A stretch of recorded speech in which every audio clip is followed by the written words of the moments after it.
We are live. Ink. There we go. Incredible. Still morning. Hello, everyone. Incredible morning. How is everyone doing? Incredible greetings if you're watching this anytime outside of February 22nd, 2023. It is Wednesday. Therefore, it is our official weekly Q&A with Shakia the Professor. This is a session that is normally great for beginners who have questions that they can't find the answers to, or getting like a lot of different answers to different things, and wants maybe a clear understanding of something. This is ideal for you guys. So if you are a beginner, or if you know someone, you've seen a post in the group and you saw a question that you couldn't answer, there weren't a lot of answers on it, feel free to go ahead, copy the link to this video or tag them in this video so they can get their question answered. All right. Again, I am Shakia, the Professor of HSINK365. We are the home of the amazing product line, honestly speaking, that allows you to sublimate. We carry sublimation products such as paper and ink. We also have heat tape and pigment ink and some other accessories, but the star of the show is our amazing sublimation paper that allows you to sublimate as low as 365 degrees, as fast as 30 seconds. No cover sheet is required for pretty much every application where the substrate won't damage your platens, but it does not bleed through. So if you're someone that does tumblers, you don't have to worry about having extra butcher paper around it, like if you're using a tumbler press, because it's just not going to come out of it. We also have our sublimation ink. So honestly speaking, sublimation ink, our bottles are 140 milliliters. They are keyed for EcoTank printers. So it's easy to fill them, but you can use them. They're ideal for workforce and pigment ink type printers. We do sell the cartridges and syringes for the old workforce. So if you still have one of those and you need to update your cartridges because it may not be outputting correctly, check out our website and order either pre-filled or an empty set of those cartridges. We also have the 812 cartridges for the newer workforce printers, the 7820, 7840, 7310 printers. And then, of course, like I said, all of the EcoTanks, you can pour it in there. So definitely check out our website, shop.hsink365.com. And that's where you're going to find all of our amazing products. We are also the home of 365 Creative Academy, where we help you to unlock your creativity in a wide variety of trainings. Everything ranging from how to do, like the how-to of different projects, event decor, foam board, how to sublimate. We have business ones to help you with the admin and the logistics side of business, website help with the platform Shopify, and more. So definitely check that out as well. You can access that from our website, shop.hsink365.com, or you can go straight to learn.365creativeacademy.com. All right. So right now I'm just trying to multitask, and we're trying to share this out while I do the intro. If you guys have not done so already, give this video a thumbs up. That way you don't forget by the end, because I guarantee there's going to be something that you're going to like, that's going to be helpful for you. So go ahead, give this video a thumbs up, hit the share button, and share it with a fellow creative. All right. I know some of you guys are probably on here wondering if I'm going to do the design bundles because it's the last Wednesday of the month. I am not.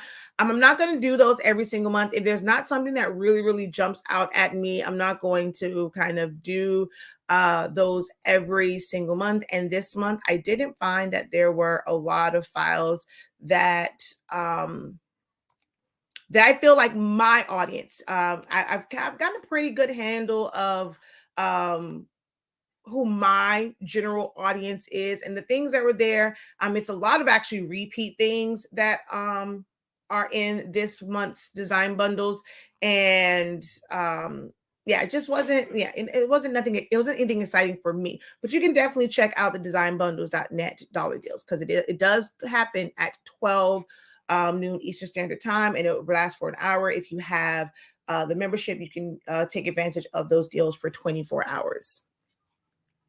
All right, my lips are dry. Hold on. Sorry about that. I meant to do it beforehand and I did not. So we're going to share this out. I was actually waiting. It still hasn't popped up. That's the other reason why I was on here trying to stall, but talk through it so it's not a bunch of dead hair, because it has not popped up on Facebook yet for me to properly share this out. Oh, there we go.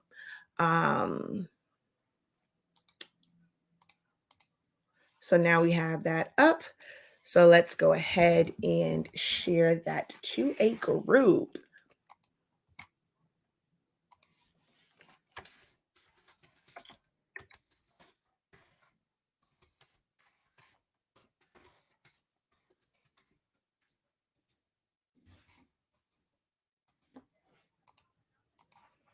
Also, if you guys can drop your city and state where you're watching from, or just drop a hey, how you doing emoji. If you are new here, this is your first time watching or catching me live, maybe someone shared it with you, or you just happen to come across it over on YouTube. Maybe you have subscribed, but this is your first time actually being on a live video. Let me know that in the comments as well.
All right, there we go. So let's post that.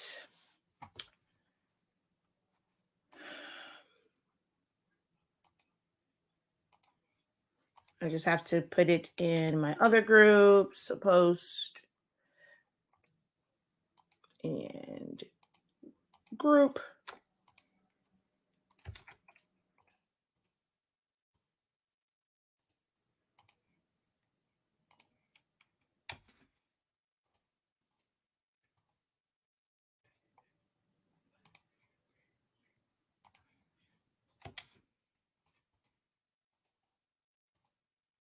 Oh, I can't believe I just did that. I can't believe I just did that. I didn't mean to copy link. I meant to share. I can't believe I just did that. Okay, hold on. Y'all got to give me 1 second. 1 second.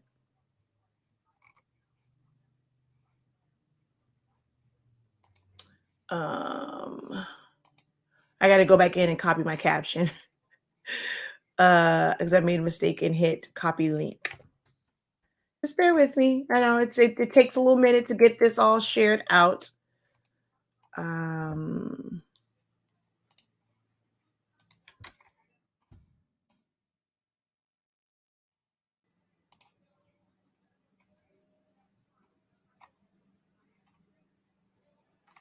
right. I think that's everywhere I can share. I'll let others share if they want to share it to their groups. All right, there we go. So, hello, incredible morning. Incredible morning. Hello, hello, hello. Thank you for checking in. Thank you. I'm glad you are enjoying the paper.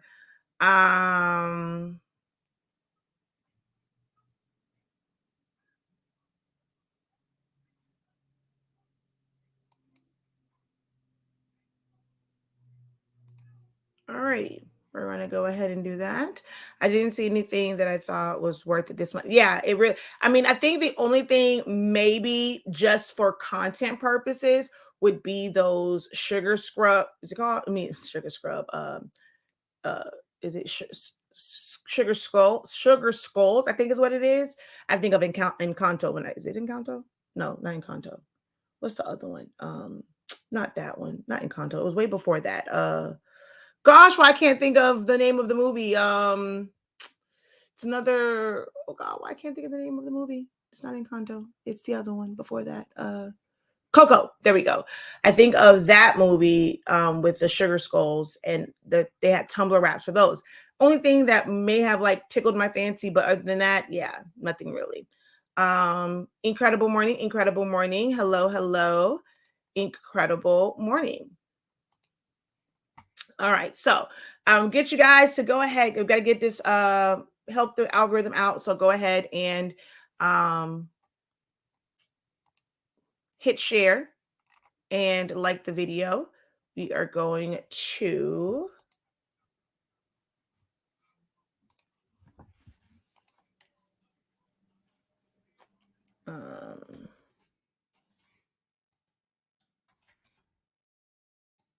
go there.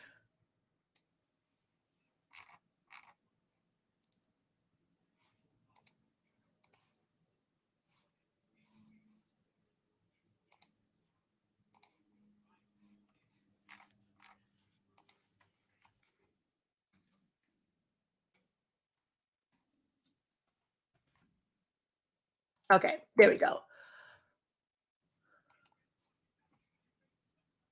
All right, so incredible morning, everyone. If you are just joining, I'll just go through it really quick. I am Shakia the Professor. This is our weekly Q&A. So if you are not able to join any of my classes, maybe you've watched a class or two or a video and you have questions, whether it is about Silhouette Studio, the Silhouette Cameo machines, just regular printing with a inkjet printer with pigment ink or dye ink.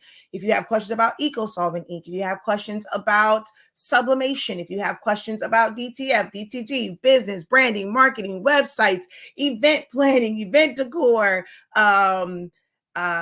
profit margins, troubleshooting, I am your resident expert in it's not very many areas that I don't have experience in and have some knowledge in. So feel free to take this opportunity to get your questions answered by someone who is a subject matter expert in this area and in this field.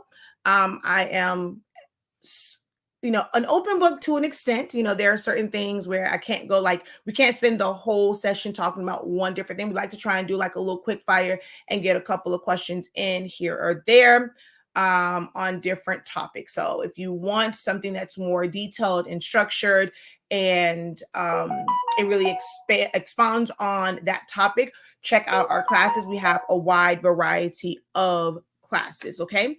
But who has the first question? I realized I forgot to set up my tripod to do TikTok.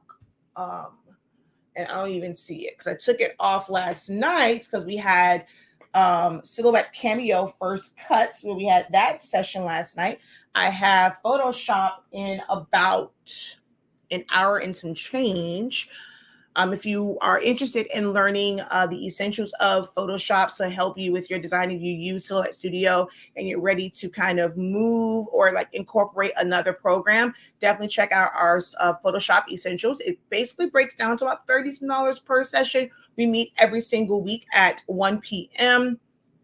We're going through a lot of the essentials, then we're going to do some design. So it's kind of a crash course in Photoshop. There's a couple different ways that you can get access to it. If you're trying to use Zelle, or if you just want to pay for it outright, you're going to go to our shop.hsink site. If you want to pay for it weekly, there is a link that will take you to the Academy site where you can choose to pay for that weekly. Okay. Hello, everyone. Incredible afternoon. I'm already saying afternoon like it's 12. Incredible morning, everyone. Let's see.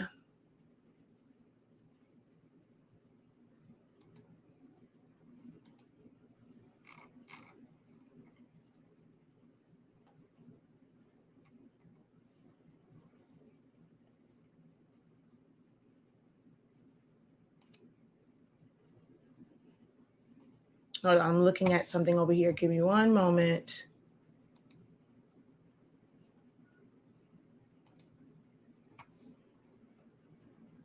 See, yeah, I saw it pop up. So what is happening is someone commented on like the one that I shared. I can't see your comments on my live stream. So if you happen to click on this video because you saw it in one of my groups and I hit add everyone, if you can click on that video itself, that way you go to the actual live video, I will be able to then see your comment. So if you posted a comment and I like, let's say if you're well, depends, like, you know, if you post them, I'm looking for them now, but I will get to them. So I'm going to kind of keep another window open to go back in just in case someone did not hear, you know, me say that you have to click on the video, but I just saw the notification pop up. So I'm going to answer this question, but I don't see it on my feed. It just so happened that I saw that notification pop up. So someone asks, I just acquired an old Cricut. Can they still be used? What do you mean by old Cricut? Is it the Expressions or is it the Explorer family? So if it's like one of the older Explorer Airs and things like that, yes, because those are no longer attached to cartridges. But if it is like the Expressions one that have cartridges, you can only use those if you actually have the cartridges for them. They're not a like a free design one like the Maker and the Explorer that uses Cricut design space.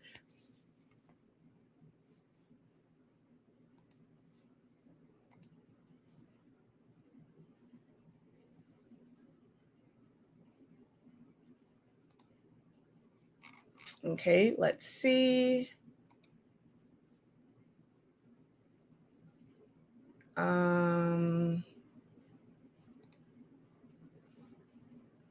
Watching on my TV. Awesome. Thank you for watching.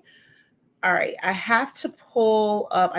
Luckily I did it that way, and so I'm getting the notifications. But again, guys, I can't see. Ooh, I'm not ignoring you if you post it. I have to just go back to that particular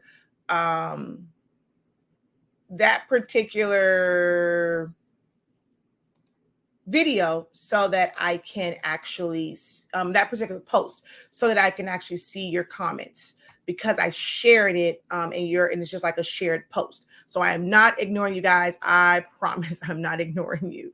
I just have to go through it to be able to see it. Okay. Let's go through here.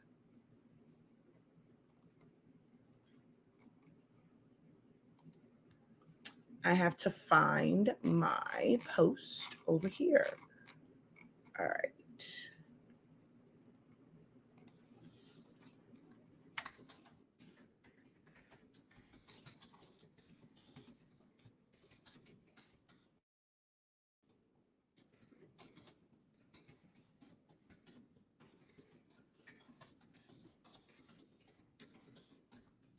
Okay. Let's see. All righty. I don't know if you're used to Cricut or not, but beta's new update. Oh, I did a whole video. And the print and cut is not matching the print to cut. Wait, hold on. Use Cricut or not, but beta is a new update and the print and cut is not matching the print to cut. So you have to do a calibration of it. I don't have a Cricut machine, but I did a whole video on that topic yesterday. So you can definitely go and check out that video over on Honestly Speaking's YouTube channel. Will your sub ink work in the Epson Pro F570? Don't do it to yourself. And when you buy their ink, it is just maybe like a few dollars more. I think their ink is about $18. So as much as I would love to say, yes, go ahead, put Honestly Speaking ink in there. I think that is, if anyone recommends that you put a third-party ink in a printer that is made for sublimation, and it's like it's not super expensive.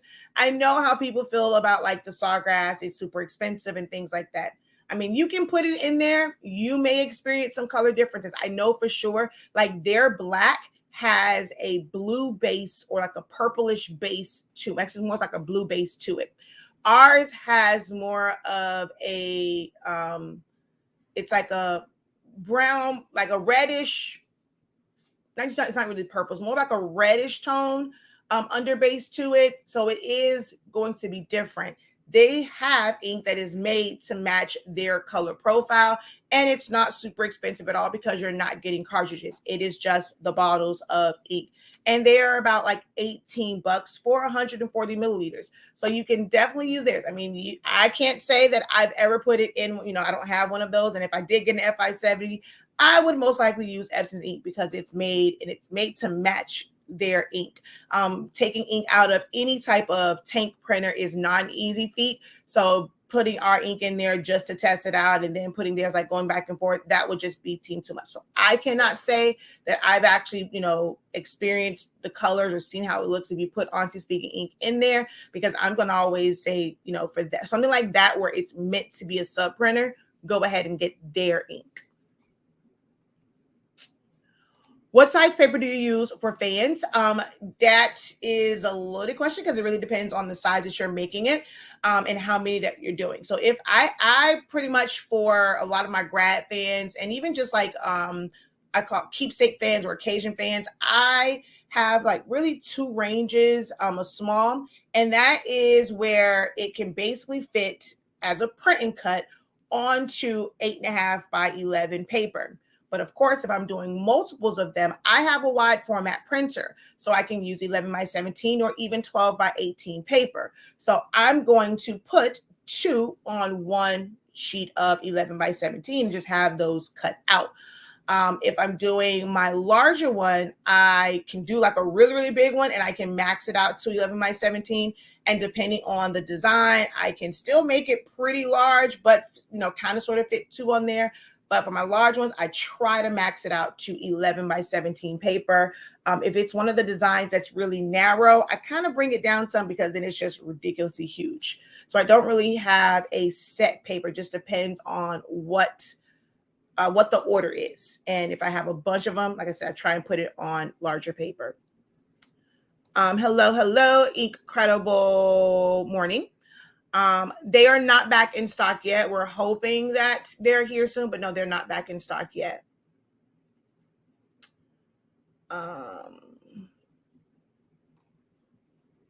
So what it does, like what the update did, was it allowed you to use different size papers. So now instead of just being limited to, was it A4 and 8.5 by 11, you now can do 8.5 by 14, which is legal. You can do 11 by 17. You can do A3. So it just made it where you have more paper sizes. It does not change. So the update for Cricut Design Space and Print and Cut does not change it gave you a little bit, literally a little bit of extra space when it comes to 8.5 by 11, like a few like 0.1, 0.2, somewhere in there as far as additional sizing. But it does not make it to where you can do the entire page. It still has the registration box around it. You cannot do print independent of like the cutting part of it. So you can't just do a regular print. So because of those registration marks, you're still limited in size. I couldn't find anything. I will say, like, I don't really update it like all the time, but as long as it says polyester, it works. I've gotten some from Amazon before as far as like bibs. As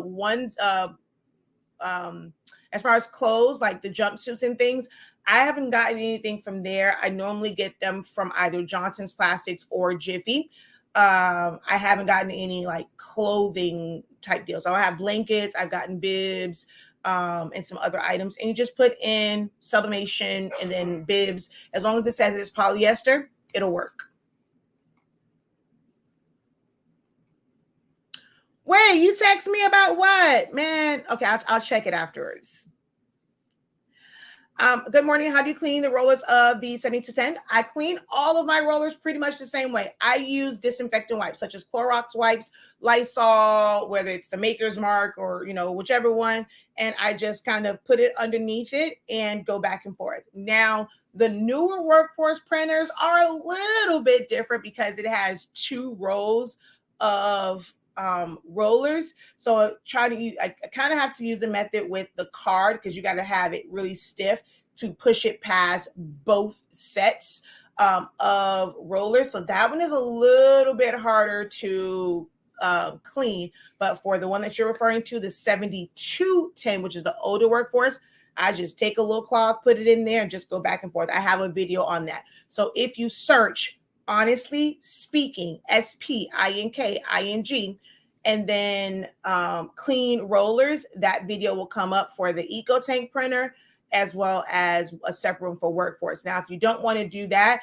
you can take a sheet of paper and you can spray it with like Windex or even Awesome Spray, and you're going to create a like whatever design software you use, you'll create a box, make it a really, really light gray, just something to where it's just not, you don't want to just use the clean roller, things going to go through too fast. So it's actually will print down a very, very light gray just to give it time to go through the printer and for those rollers to pick up on that cleaning solution.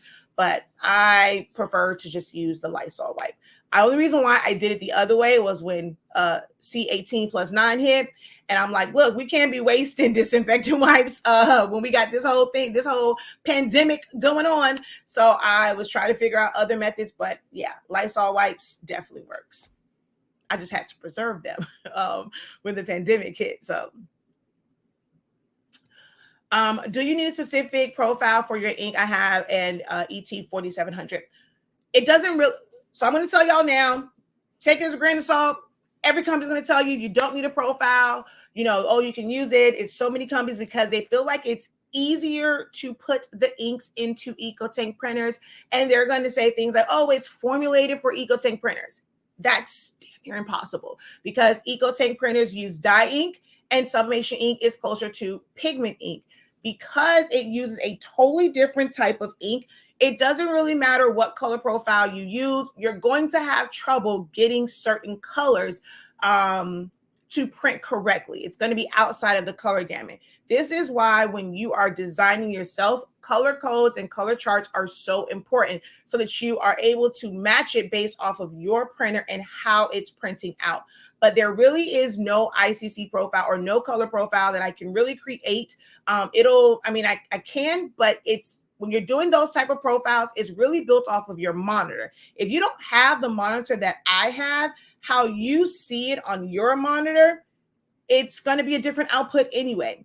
So we don't really kind of play around with the whole ICC profile because that's really all it is making your monitor, what you see on your monitor, somewhat match, not really for this when it's printed out, but once it is pressed. So we don't have one.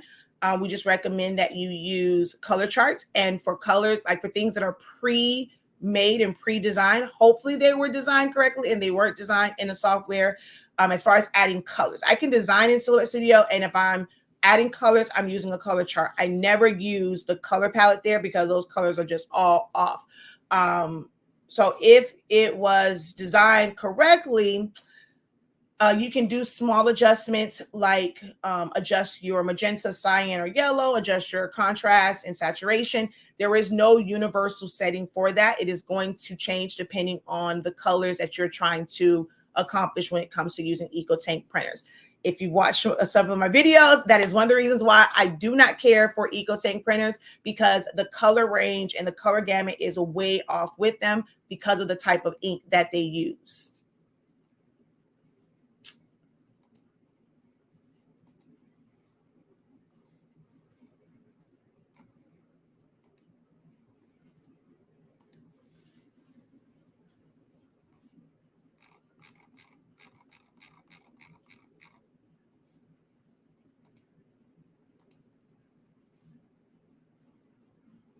Where can I get a CIS for the Epson Workforce 2010? I have no idea. I've never heard of a 2010.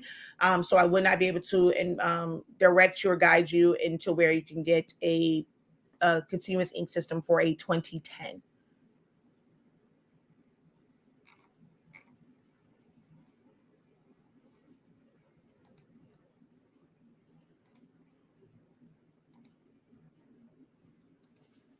Let's see. Haven't caught you live in a long time. Well, I'm glad you caught me live today. If you have a question, go ahead and post your question.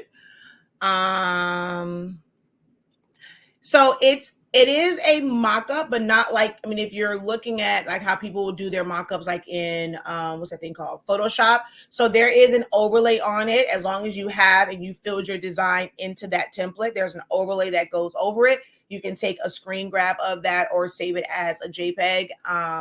And then you'll have to remove the background. So there's no way to really do a PNG version of the mock-up, but there is a mock-up overlay. You're welcome. Hello, hello. Thank you for watching from Canada. Oh, so it did pop up. Okay, it did pop up.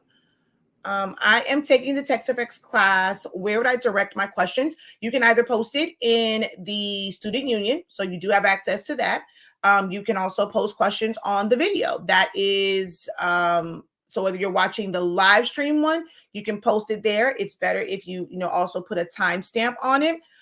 If you're watching the broken down versions, you can put the question on there also. So there's a lot of different places you can post a question, but the student union also works. It's just, if it's for something specific on there, just make sure that you put this timestamp. And I mean, we're not going through the whole lesson. So if you have a question right now and you want to post it, you can post it here as well. All right, so good afternoon. I'm having issues with jamming in my 7210. I'm using 8.5 by 11 photo paper, 30 pounds.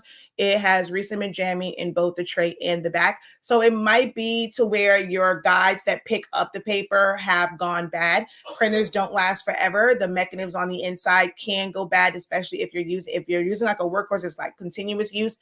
That just may be the issue. So if it's happening from the tray as well as the rear feed, probably nothing you're going to be able to do to fix it when it comes to that thicker paper.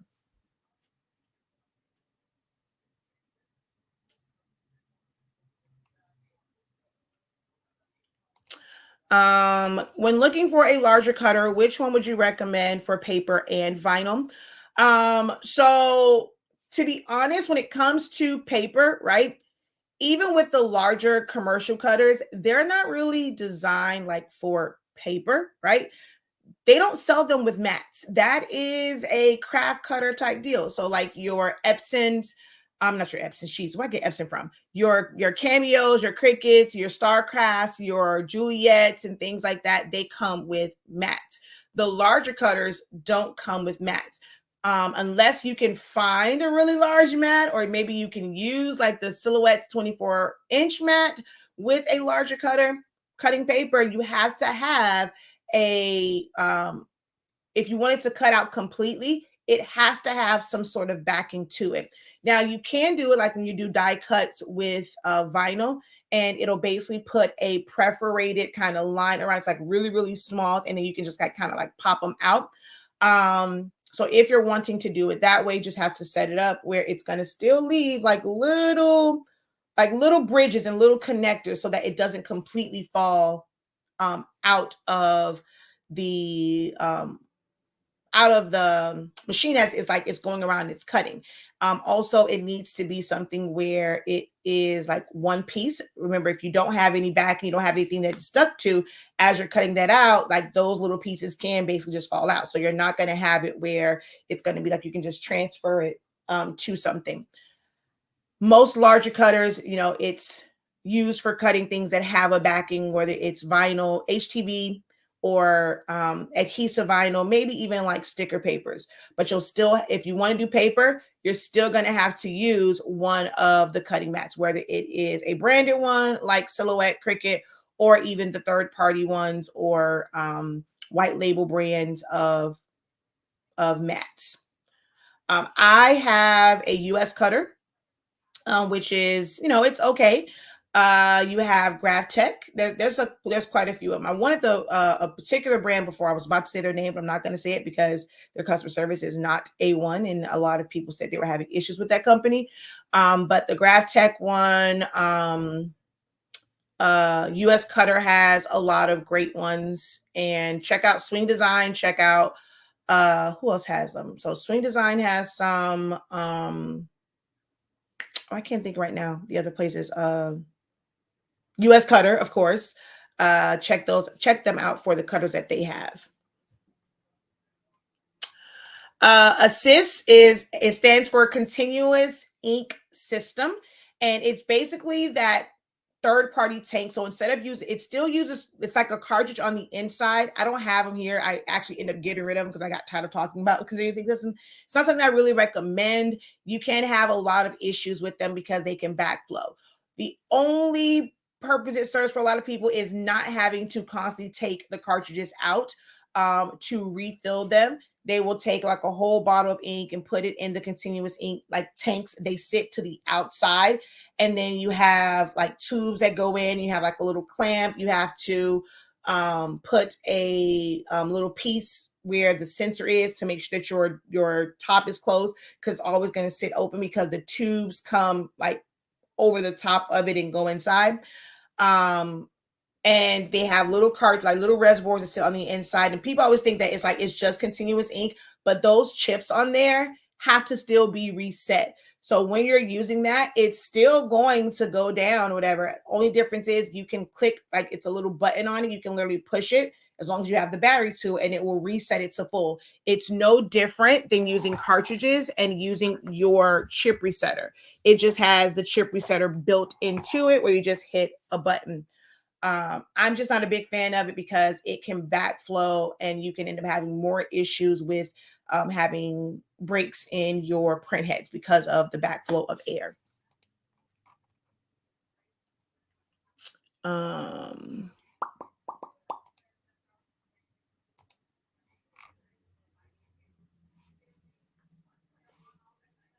just I keep checking the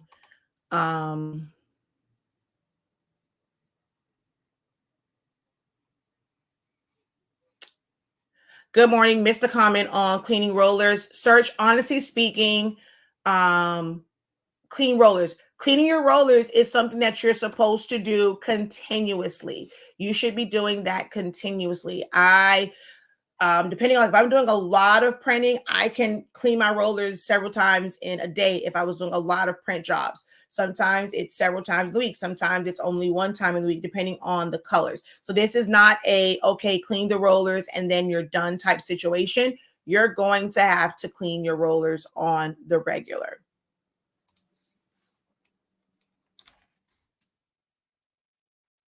And it also depends on the paper that you're using and whether or not it's a paper that's like a high release. It is like kind of sits on top like our paper, which is one of the reasons why I don't recommend using plain paper. I mean, premium presentation paper matte. It puts down a lot of ink, and you're gonna have to clean your rollers like after several prints. After a few prints, you're gonna have to clean your rollers if you're using a high ink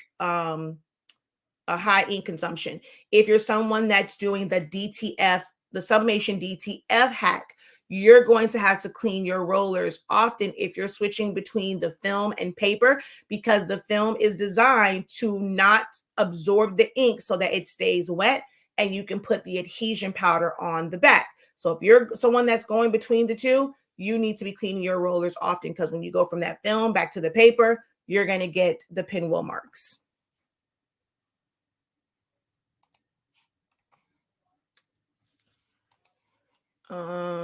Let's see. Where were we? What is the difference between trace and detach? So traces everything. There is on our 30-day training, we have several days that go over tracing, but trace would be, you want all parts of it, and you can fill it with color. You can make certain adjustments to it. Trace and detach will separate it from its background as long as there's contrast there, preferably like white, or even if you're using a PNG because there's nothing there. So that's what that will do. Let's bring in an image over here.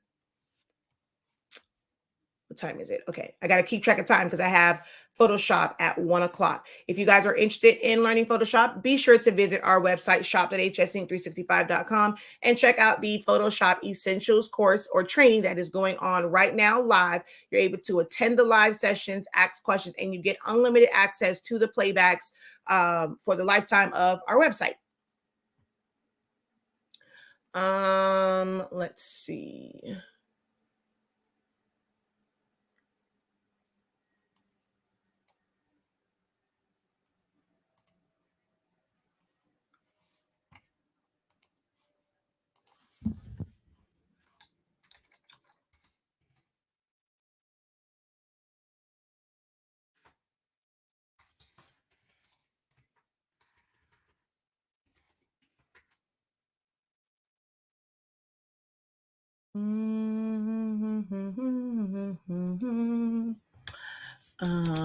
Clip art.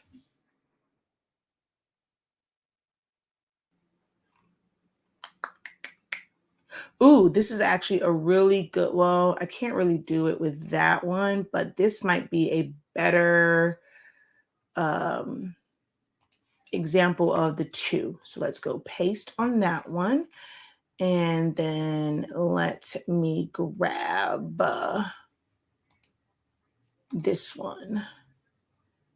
Copy image and paste. Okay. All right, I'm going to go over to Celestia. Let me just look.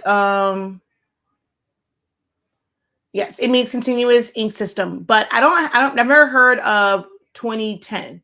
So I'm not sure if you have the number correct, but I've never heard of 2010.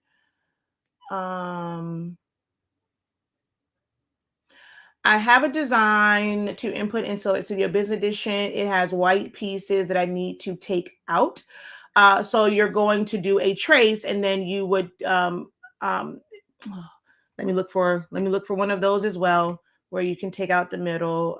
Let's just say I need something else where that one doesn't have a middle piece to it, so it's not going to work for that one. Let me find another image that may have an inner white piece or inner piece. Nope, not that one. Ooh, that's a good one too. So let's copy image and paste. Ooh, that's a blurry picture. Can't use that one. I'm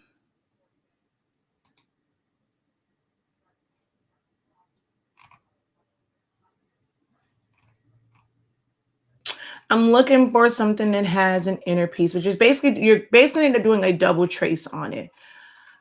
None of these. Okay, wait. Do you have? I mean, kind of, sort of, but not really. Oh, it's a true PNG though. Can't use that without saving it. I don't want to save that to my computer. Dang it. Why is it that when I want something that has a cutout in the middle, I can't find not a one? Okay, maybe because I'm still trying to look under Paw Patrol. Let's see. Let's go. Let's just look up the word creative.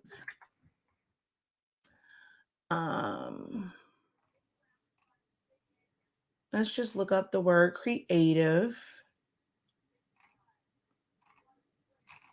and look for it in a couple different ways. So,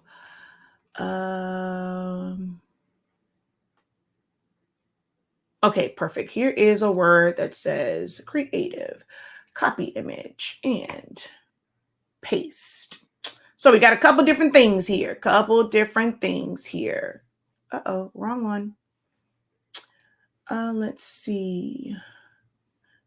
Yes, we sell the refillable cartridges. You do still have to buy the replacement chips. So you can keep refilling the cartridge, but you have to change out the chips. We are sold out of the chips right now. But yes, we do. So if you're out of the chips and you don't have anywhere else, like another site to buy them from, you can buy another cartridge and just use the chip off of there. But you're still paying for the full cartridge. We're just sold out of them.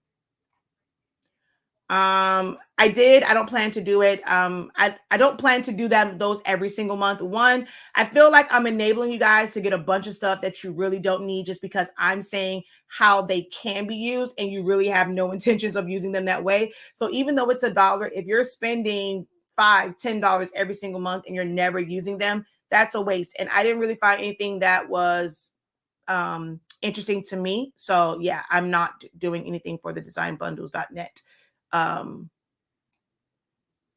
dollar deals today.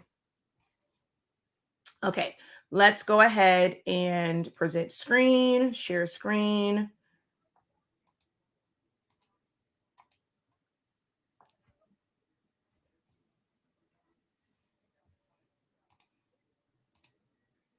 All right, so your trace and detach. We have our 30-day training, and we go through this in detail, and you get a lot of examples and hands-on. You'll see like the students actually go through them. So if you are really interested in learning about tracing and mastering it, it is one of the like fundamental things, and it's something that you're going to come across in so many different designs, especially if you're doing things like adding people's pictures. You want to trace and detach them so that you get it to the right size. Sometimes you're going to have to use your pen tool.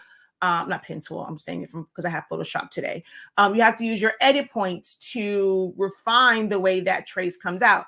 We talked about that in our first cuts class last night because the Tiana, she had a little bit of white around her, and that is because of the way that the image is and how it was traced and detached. But we have a full day of tracing. So we have, well, a couple days. So this was a Saturday. So it's a full like 3-4 hour class. And then there's some bonus stuff afterwards for tracing, and then a full day for trace and detach. And then you'll see it again in some of the design sessions. Definitely check out Essentials to Silhouette Studio. It's a 30-day training that breaks down all of the essential tools of Silhouette Studio.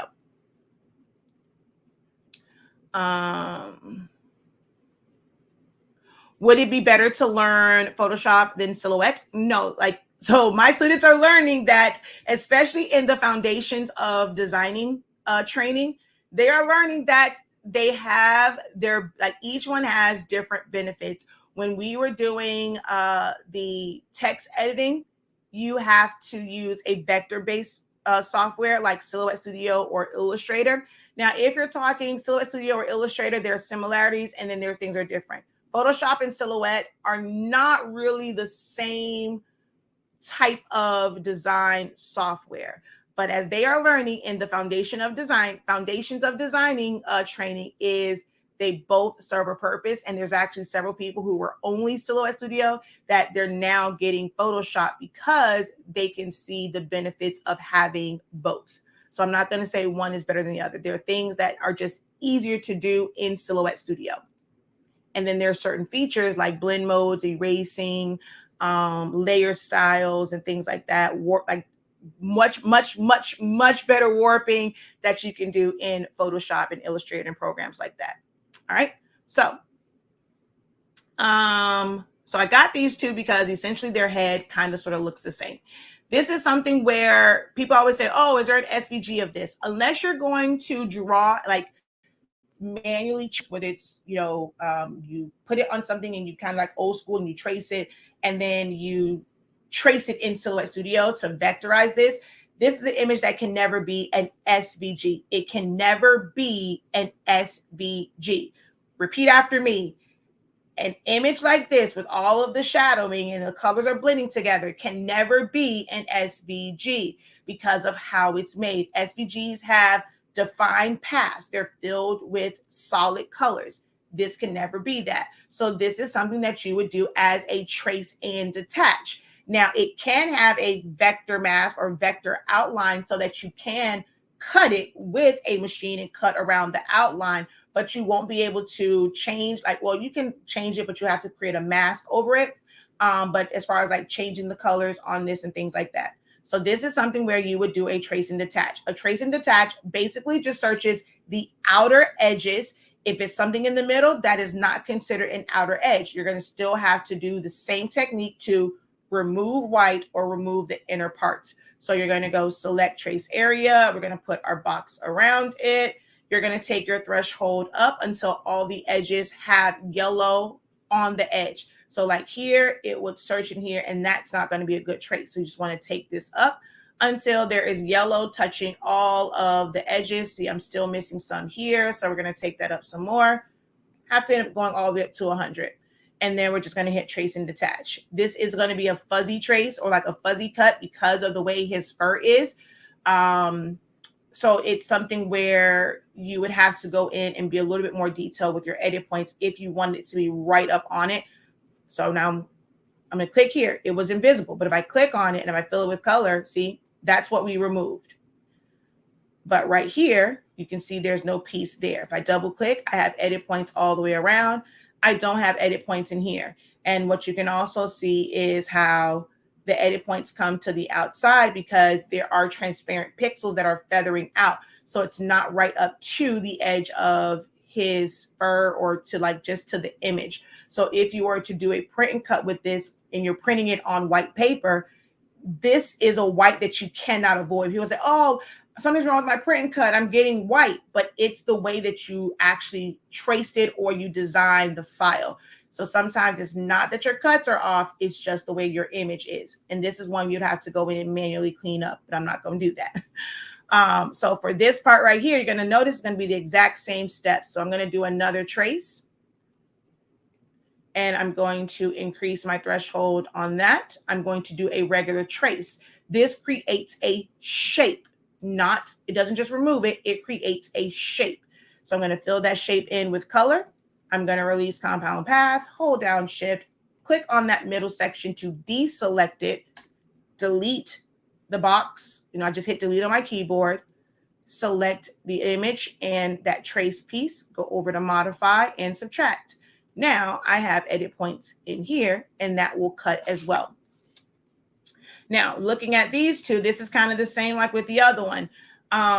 This can be something that was, originally sketched out with lines and stuff in a vector-based program and then filled with color and use different blurs and blend modes, but like blurs and kind of filling in different color segments and using Gaussian blurs and stuff like that. But this most likely started off as a sketch, then you take it into something like Photoshop or Procreate, and then you start to add colors and do things like create, like what looks like hair and stuff like that. So this right here is something where you can only really trace and detach it unless you're going to manually go around and trace it. However, this is something because it is vector-based, it's a line-based, there's contrast, there's solid black lines, and there's solid separations between them. You can do a trace on this and even change the color of the item. So if you didn't want his hat to be blue, you didn't want the shield to be gray, you can actually change those. And with that, you're going to do a regular trace. So we're going to just put our box around it. And all we're trying to capture is the black. So I'm just going to adjust my threshold. And so I have all of my black areas selected. And this will be something where I would have to do additional traces because of the white part in there or additional edits. So we're just going to go trace and not a trace and detach. This is not affected at all. What I get is an outline. If I were to fill this in with black, it is this just with no color. And then to get this to fill with color, we release compound path, and then we start to fill it in with color.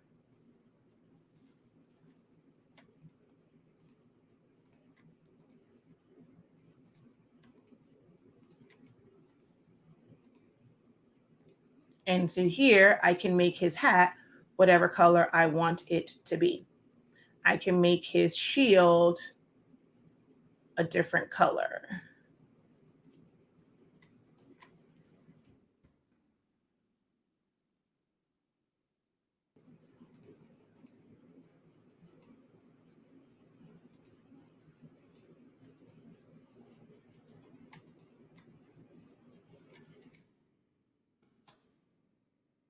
So yeah, I would go in and do all the color changing and adding color and all that to this. So that is the difference in a trace and then trace and detach. So if I wanted this one as is exactly how it was, I can just simply do a trace and detach on it. I'm going to take this up, make sure that my edges, so just as long as the edges are masked in yellow, we're going to go trace and detach, and I'll be able to pull this away from that background. Select trace area, increase my threshold. trace and detach, pull it away from the background. So here we can do one of two things. So we're going to go select trace area, place our box. I can increase my threshold and I can do a trace. Once I do that trace, I can make this where it's the same color as here, or I can make it any color that I want. If I were to do a trace and detach on this, just so that I can show you how to remove the inner parts, we're going to go back to trace, make a box. We're going to increase our threshold. We're going to go trace and detach. So I'm able to pull away the white around it, but I still have white on the inside. Select trace area. And yes, there is another way to do it if you have Designer Edition or above where you use the trace by color, but you would have to do them one by one. And this to me is a more effective way, but you can choose. If you find that the other way works better for you, you can do it that way. I break that down in several videos as well as my 30-day training, the other way of doing it. So I'm just going to increase this, and I don't really need all of it. I just need it to be on the center, like where those are. I'm going to do trace. I'm going to select that trace, fill it in with color. I'm going to release compound path, hold down shift, click where all of those middle or openings are to deselect them, delete everything else, select it, and subtract. Oops, it's not connected. So we're going to just do this side, subtract, subtract, subtract. So that's how you remove the white parts. I love your honesty and appreciate all your help and knowledge. You are very welcome. Darn, that's a hard one.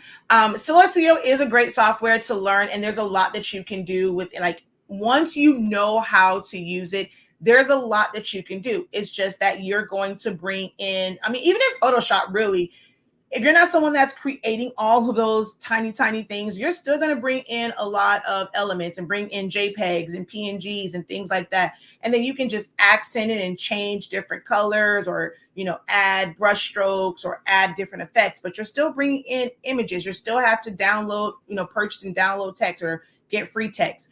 Silhouette Studio is just like that. But for certain things like fading something off, you can't do that in Silhouette Studio. You'll have to use outside softwares to fade it off and then bring it in first. So it's little things like that. But Silhouette Studio, I mean, this is the reason why I teach it. It is great for beginners who are getting into designing. It truly does allow you to get a better understanding of designing, getting a better understanding of a more robust graphic software. Cricut can do some things, but I mean, it just can't do some things. Being able to like adjust your edit points. And that's why I said pen tool, because you have like your pen tool in Photoshop. So when you get a good handle of adjusting your handles and things like that with the edit points and Silhouette, it makes understanding the pen tool a little bit easier. When you can understand things like cropping, it makes understanding clipping mask and things like that a little bit easier. Depending on what it is you're trying to do. Like, you know, you have merge layers in Photoshop. You don't have that in vector-based programs. So there are advantages to each one. Adjusting image quality or colors in photos. So when you're really photoshopping something, big difference. The way that you would warp in Silhouette Studio, you have a lot more warp options, and you have things like liquify to Photoshop things, whereas in Silhouette Studio, you kind of just have to use the warp function and, you know, put all the grids on it and move it around. So you can do a lot. If you ain't seen my content and the things that I do, this is why I am the #1 instructor of Silhouette Studio, because I'm not just teaching it to you for you to use it with the machine. I have created full-on obituaries, yard signs, graduation stoles, like full-on graphic things in Silhouette Studio. This is what makes me the #1 instructor, because I go beyond the surface level of what most people think the program can do. I don't have a 15,000, so I can't answer that for you. I believe the trays only fit 8.5-inch wide. I don't know if you can put 11 by 17. I know 13 by 19 goes in the rear. I think 11 by 17 does as well, but I don't have one. So hopefully somebody who has a 15,000 can let you know what size paper fits in that tray. We're still live right now, my love. Oh, and then y'all must have been really engaged in that whole tracing talk, because no questions were posted during that time as I was going through the tracing. Uh-oh. Hold on, I gotta go back.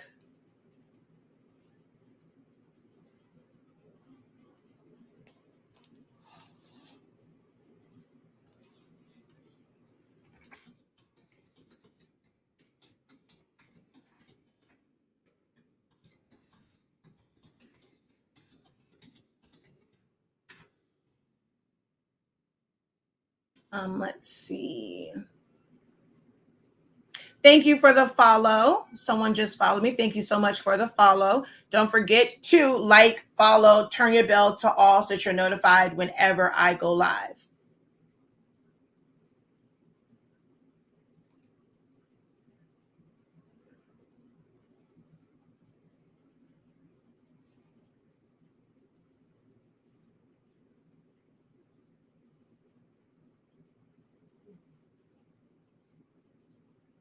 So it's 11 by 17 paper from the front tray.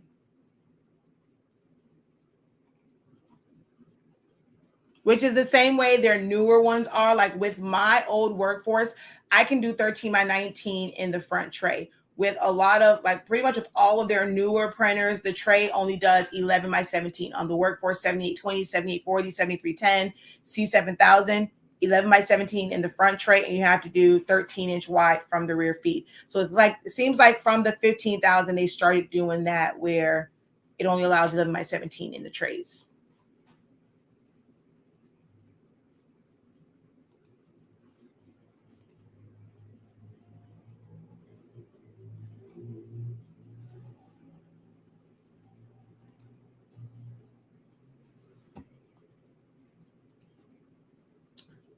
Let's see, make sure I'm not missing anything.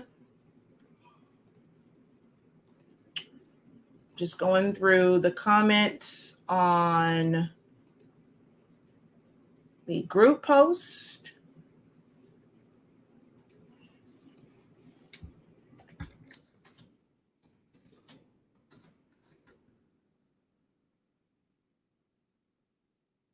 Yeah, I just also did a Google search. I don't see a Workforce 2010. I would definitely check. Oh, wait, now I see it. Epson Workforce 2010W. But it says Epson IE. So I don't think that's a US based printer.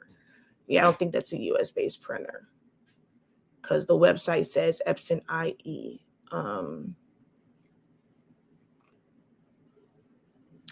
And then UE for Europe. Yeah, I would not know anything about that particular one.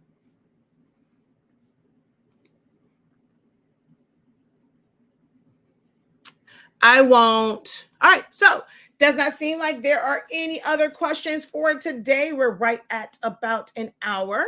Yeah, so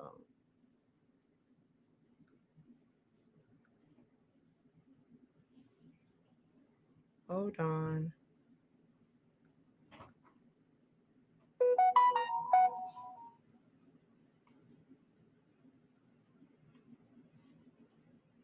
Okay, that's the same one. What class do you recommend for someone who has been making stuff for a while but does not do much designing, just spend a lot on Etsy asking for a friend? So Silhouette Studio, like learning, so like you have to learn the foundation of Silhouette Studio so that you'll know about, because a lot of times your designs are created by cropping something, subtracting something, changing colors, adjusting the edit points, things like that. So the first step is truly getting an understanding. I've had people in that 30-day training that had the silhouette system longer than me, and they still said, I have learned so much, even like within the first couple of days, tools that they had never looked at, never thought about, did not know how they can be beneficial. A lot of people who were annoyed by the center of rotation, by the time I got done with them, they're like, oh, okay, this, I got to use this. Like, it's so many things that the program can do. And if you, I mean, I look at YouTube videos, you know, I look at other people's content, and a lot of them, they don't deep dive into it. I have videos where, you know, here and there I've deep dived into it, but this gives you a structured, an organized way of being able to go to exactly what it is that you want. So I recommend that everyone starts with at least Essential Silhouette Studio. If you think you know Silhouette Studio, I guarantee you there's going to be something in there. You're like, oh, wait, oh, that's how you do that. I didn't know this. This is what I get all the time from students. Now, when it comes to designing, I've done some classes and I've done some things that are subject specific, like memorial ones. We have some grad stuff. It's the same. To be honest, it really is the same how you design for each one. You utilize some of the same tools, but I think it's just like connecting the dots as far as like what's memorial or what's a good way to put these different elements together. You have to remember that this is going to be based off of my style and how I like when I'm teaching it. But one thing that someone said to me that really struck a chord with me was, I'm teaching you to become your own designer. In the foundations of designing and in Photoshop, I'm teaching you how to develop your own style and not just rely on someone else's templates. Yes, it can be great to get a template and it's like, man, yeah, it's easy. All I have to do is just switch this out, switch that out. And it's like, you've created something and yeah, you can easily sell it to your customers, but it's not your own, right? I can look at a lot of the stuff that you guys do and I know exactly where you got your templates, like where the design came from. I know it's not something that you created yourself. So my goal and what I do is teach you how to be that person where you can, you know, help other startup designers and you're creating templates, or you can just develop your own style. So I will do like memorial ones and give you different ideas. We've had the one for chip bags and water bottle labels. I've done one for grad stuff. We've done like text effects in Silhouette Studio. We've done the switch off, the switch up, the face off, the switch up of the face. We've done switch ups of SVG files. Man, I mean, I really just teach you how to design, to understand not just the how, but the why, but the whys that you can do it for yourself. Now, the foundations of designing is one like right now, we're going through it a lot slower. We did what was called the designing crash course, and I went through a lot of different design, I guess you say like, not say techniques, but so like we did like word art, we did posters, we did like, you know, focusing on text designs. Man, I can't think of the other stuff that was in there. So the crash course one was 10 days and it was just a lot of different things, like just different styles and that you can implement in different ways. The foundation of designing is really taking you through how to determine your layout, your composition, how to choose the correct fonts, what to do with fonts. I'll share with you guys some of like from the homework assignment that they had this week. I'm going to go here and let's put you on screen over here. I'm about to love on my students a little bit here.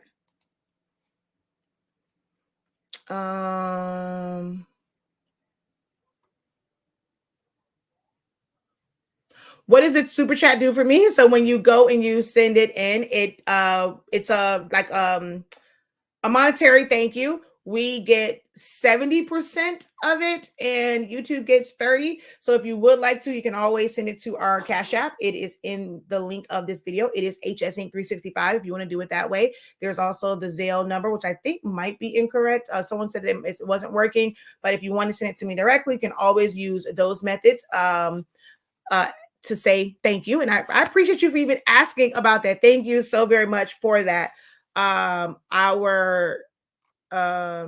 What's the thing called? Our Cash App is, I thought I had it over here, but it's HSINK365. Like, that's what the Cash App is. But if you do the super chat, it still gives us it's like a monetary thank you. We get 70% and YouTube keeps 30%. Yeah, every time I need to do a project, I just buy a file and then YouTube, here I come. I have followed your knockout video, but my knockout doesn't seem to work. It doesn't come together at all. When things like, guys, this is what I have a group for. This is the main reason for the group. I know, like, I mean, I always, some people say, Shakia, people come to you, it's like the emergency room, or it's like the emergency room or urgent care. I recommend that you post as much detail. Post a video, like as you're going through it, put your phone there, go through the steps so I can see exactly what you're doing.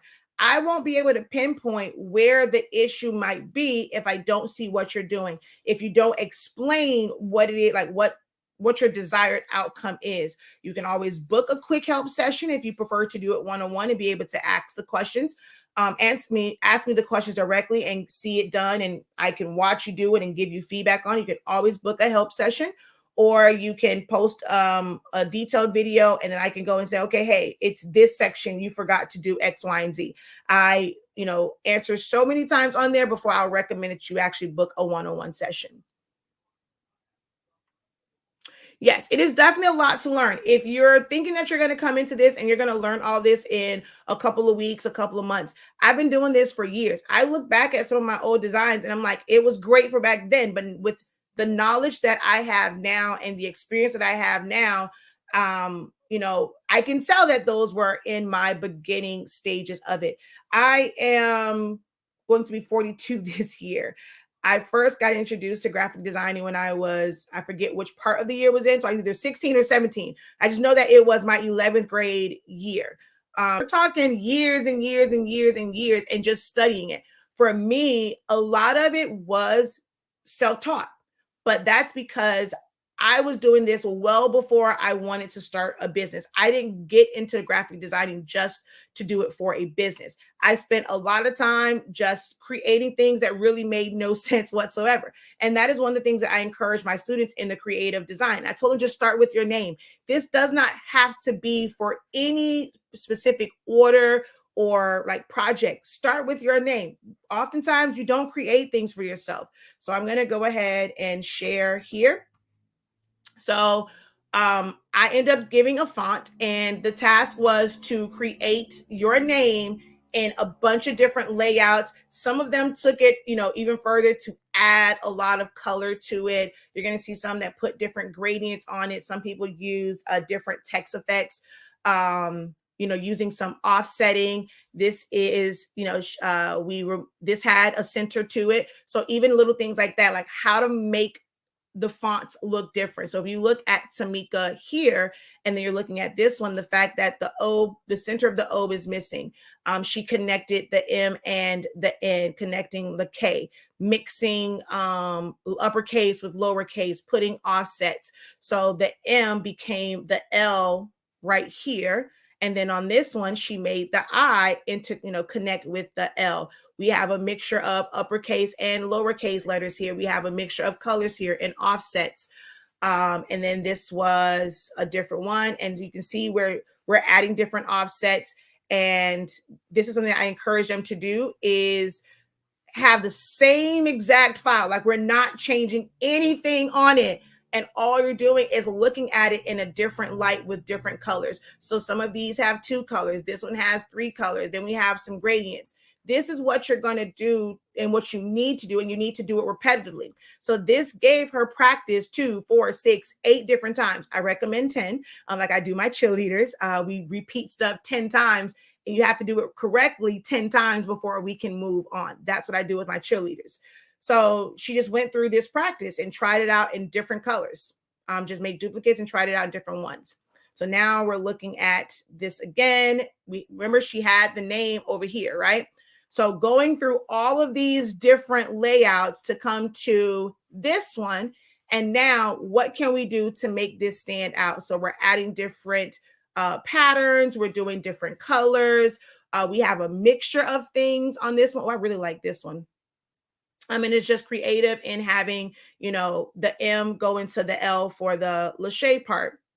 Then we have, this one where she put her name at the top. So she filled it in with the spatter, bringing in, I was like, oh, she just being real fancy. She brought in images. The task, the homework was for just text, but she went in and she brought in some PNGs to kind of show it's the paint, and that's where this splatter is coming from. She made a gradient. She used our fade bars. You can do it with the gradient as well. We teach that on day 11, I think, of 3rd day training. But she, because someone asked her, and she said she used the fade bar for that one. So you're going to see a couple of different ones. This was the one that Ms. Dawn did. So she did some offsets that are pushed to the side to give it more of a 3D look. And if you saw on someone else's, their offset went to the right and down. Hers is to the left and down. You can even go to the left and up. And she also put it like on a mock-up, and she added an image to it. But she's also been with me for a while. So I kind of expect this from those students because she's been in programs with me for a while now. So they tend to think a little bit more outside the box. All the newbie ones, like all the new people to my courses, they'll get to that point as well. So that was it without the mock-up. I love what Miss Cheryl did. So she also, another student that's been with me for a while. So she brought in butterflies, having like how it's positioned, and look at how beautiful that shadow is right there. And then just flipping things. So she did hers where it's more of a slant. She added some offsets to hers. I like the flipping. When I saw this, I was like, ooh, I have a shirt that I did that for my birthday. And I was like, the world changed completely. And the first part of it is backwards. So she played around with a lot of edit points. And that's the joke. Like, to you guys, it may seem like, well, what the heck is that? It's not really nothing, it's not anything major. But what this task was meant to do was to challenge you and force you to use tools that you don't often use. I did not want them to think of it as it being for a project or for an order. I just wanted them to practice on adjusting letters, edit points, adding different colors, adding offsets. And they had until Monday till I came off of vacation. And it was people that was posting stuff on Monday, left her. I said, yeah, they know I was going to come for their butts if they didn't post that homework. So then she added an image to it as well, put the jersey number in there. So there's just so many things. All y'all, let me tell y'all about this one. When I saw her do this with her daughter's senior pictures, I was like, oh, wait a minute now. Because this is somebody who, when I tell you, is brand spanking new, has never touched a design software. And when she mentioned it to me, and she was like, I think she said she was new. I forgot her post before, like, she was like, I'm new or whatever. And she's like, I'm a little bit slow. When someone asked about the home, she's like, I'm a little bit of a slower learner, but I'm going to do it. So then she got the 30-day training. And I'm guessing she went to the tracing day, because I was like, wait a minute. Did we just add not one, but two, not two, but three pictures, and we removed the background? Because I know what these pictures look like. I've seen the pictures, and they have a full-on background behind them. She removed the background and put them in her design. She listened as far as not having harsh cutoffs, and she used the name to when I tell y'all, I saw this and I was screaming. I was like, yes, hunty. She did that. I mean, just really stepping out there and just going for it. And she has never touched a design software before last Thursday. This is from one session combined with the 30-day training. And this is what I was like, yes, yes, yes, yes. Let's see who else. So you saw the first one. So when she had that color gradient and now being able to like extend that down, putting her first name in like nestled into the L, that was a part of like the little challenge that we did. So this one you just couldn't see because it was on a white background. That's important to note, things like that. How it's going to appear on, when you're creating logos, think about how it's going to appear on different things. So you would need to have either a dark background or you have to have some sort of offset or outline around this for it to stand out, because the majority of it is white and it's on a white background. This one I absolutely loved. Played around with different gradients and fade bars. She added an image to the inside. And then things that I picked up on is how she moved her E over. She did the offset to cut it away, so it's cut into the R. Girl, I saw that. I peeped that. The G has been tilted, and then just kind of having the offset and stuff on her name. So that was that one. Love what she did here. And then she has like this galaxy field in the background, having the offset, changing out the O for the alpaca.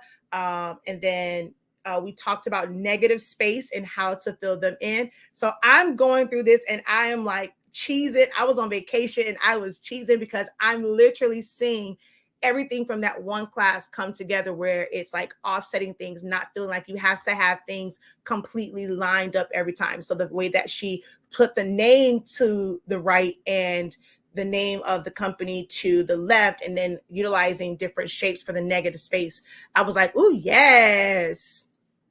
So here, creating a photo frame using her name and extending that T out so it framed around the picture.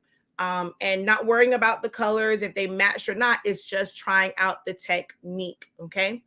And then you can see there, she was trying out different colors. We talked about sampling colors. So we went through that. That was me when I was there.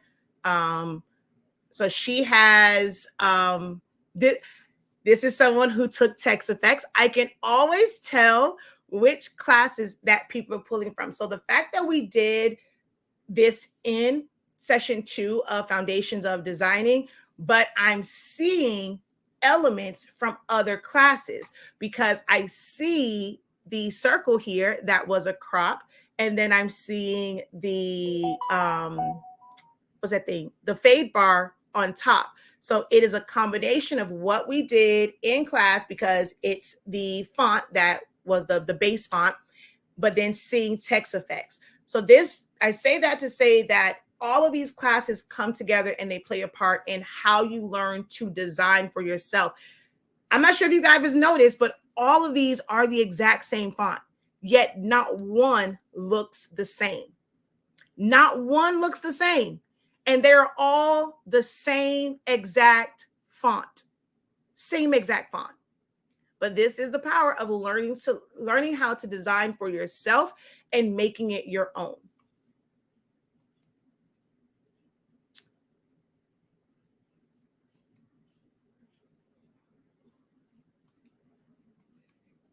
I think these are like other things here. She was working on some party favor stuff.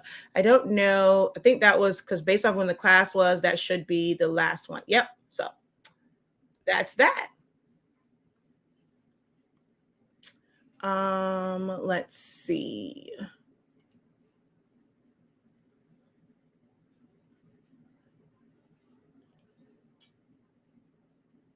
I was going to reach out to you. I'm taking her 30 days and foundations. You will really like it, but I'm on Etsy, but learning from her as well.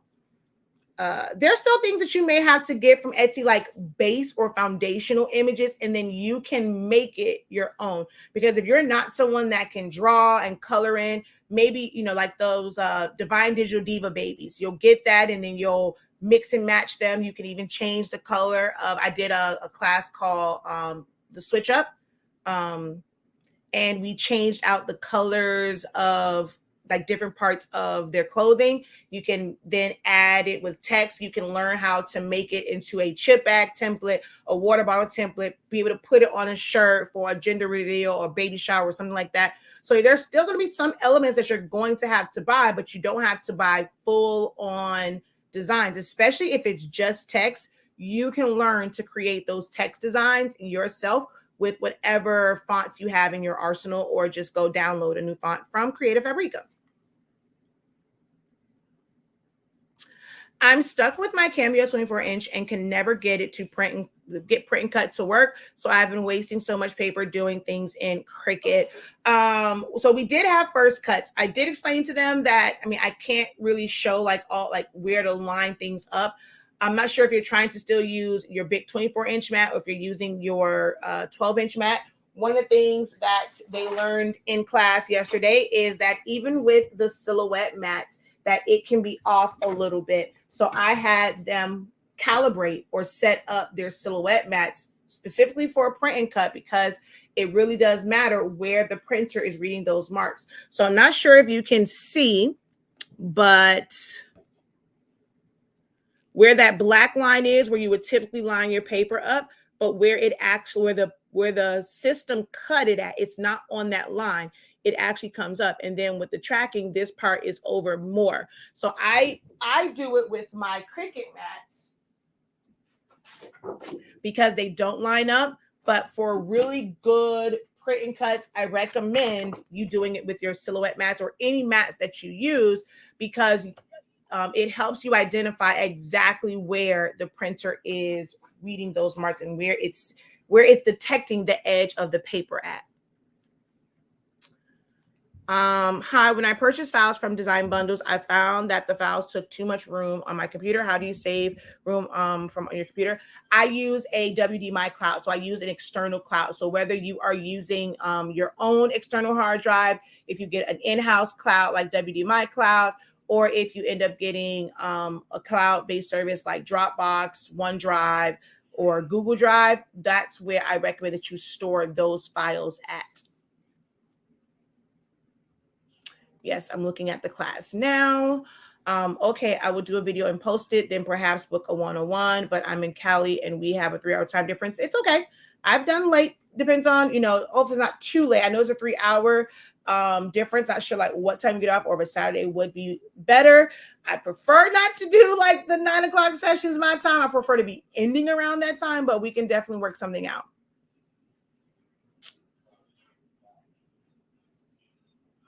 Why is that so true that I never create for myself? I always look for swaps. Thank you. Yeah, right. It was absolutely amazing what they created. You are very welcome. Oh, it's 1 o'clock. I gotta go, y'all. I got Photoshop. Lord Jesus, I'm talking to y'all. I gotta go. My Photoshop class is right now, and then there's a 10-minute grace period. I gotta go, y'all. Until next time, have a great one. Continue to unlock your creativity. Be incredible. Peace. Look down at the time.